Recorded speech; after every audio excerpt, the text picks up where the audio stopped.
Trêve internationale oblige, le championnat de Ligue 2 marque une pause ce week-end et reprendra ses droits dans 8 jours. Pour autant, les joueurs du SCO qui n'ont pas rejoint de sélection nationale ne vont pas chômer en l'absence de certains de leurs partenaires. Vendredi soir, un match amical de gala les attend sur la pelouse du stade René Gaillard de Niort. Les Angevins y affronteront les Girondins de Bordeaux, champions de France en titre. L'objectif de cette rencontre est avant tout de préparer du mieux possible la réception d'Istres le 16 octobre prochain. Le match de Bordeaux contre une équipe qui pratique un super football, où l'intensité va être moindre, doit nous permettre de retrouver certains automatismes collectifs pour à nouveau redevenir efficace. On a un match très important qui nous attend contre Istres. Donc on sait très bien qu'il va falloir prendre les 3 points impérativement. Donc voilà, on se prépare pour et on a aussi une bonne échéance dans 2 jours contre Bordeaux. C'est toujours intéressant de se frotter à ce qui se fait de mieux en France. Donc voilà, c'est bien. Jean-Louis Garcia aurait pu profiter de cette semaine de rencontres internationales pour faire souffler ses protégés et ainsi leur permettre de se refaire une santé aussi bien physique que morale. C'est d'ailleurs la solution pour laquelle le technicien angevin avait opté lors de la précédente trêve au début du mois de septembre dernier. Ce coup-ci, le coach du SCO a changé son fusil d'épaule. Il nous explique pourquoi. Autant la fois précédente, ça arrivait après beaucoup de matchs au mois d'août et on avait estimé que début septembre, on avait décidé de laisser un week-end de repos et les joueurs qui avaient besoin de temps de jeu avaient pu jouer avec la CFA2.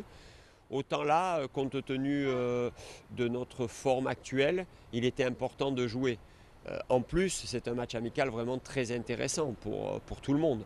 Affronter les champions de France, même si ça sera certainement leur équipe bis, ça reste quand même très très intéressant.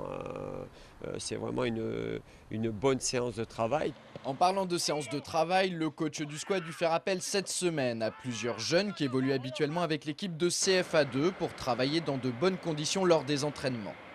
Entre les internationaux et les éléments blessés, Jean-Louis Garcia ne disposait que d'une dizaine de joueurs professionnels. En tout cas, les petits nouveaux se sont bien adaptés. Ils sont très bien intégrés dans le groupe, il n'y a aucun problème et ça permet à eux aussi de pouvoir s'entraîner avec nous et je pense que ça peut leur faire du bien aussi. Ces jeunes joueurs seront du déplacement à Niort demain. Une véritable aubaine pour eux, même s'ils n'ont que très peu de chances de faire une apparition sur le terrain. Ceci dit, on ne peut jamais rien prévoir, surtout en football. Tout dépendra de la physionomie du match. Ils seront avec nous, hein. Ils ne débuteront pas le match, ils seront là pour, si sur la fin de match on a des petits soucis d'effectifs, mais je veux me servir de ce match contre Bordeaux pour retrouver un petit peu de maîtrise dans le jeu collectif, de fluidité. Donc je vais d'abord m'appuyer sur les joueurs professionnels restants, mais il est évident que si en fin de match il y a de la fatigue ou des bobos, je n'hésiterai pas à faire participer un peu ces jeunes joueurs. Le cas échéant, à eux de saisir la perche qui leur sera tendue. En attendant, avec les forces en présence, Jean-Louis Garcia a choisi de revenir à un système en 4-4-2 demain soir pour affronter les Girondins.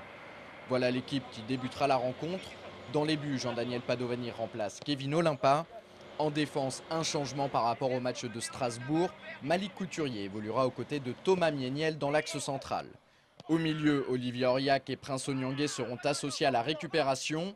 On retrouve Norio Suzuki à gauche et Charles Diers à droite. Enfin, devant, Gaëtan Charbonnier et Youssef Hannan auront pour charge d'animer le front de l'attaque.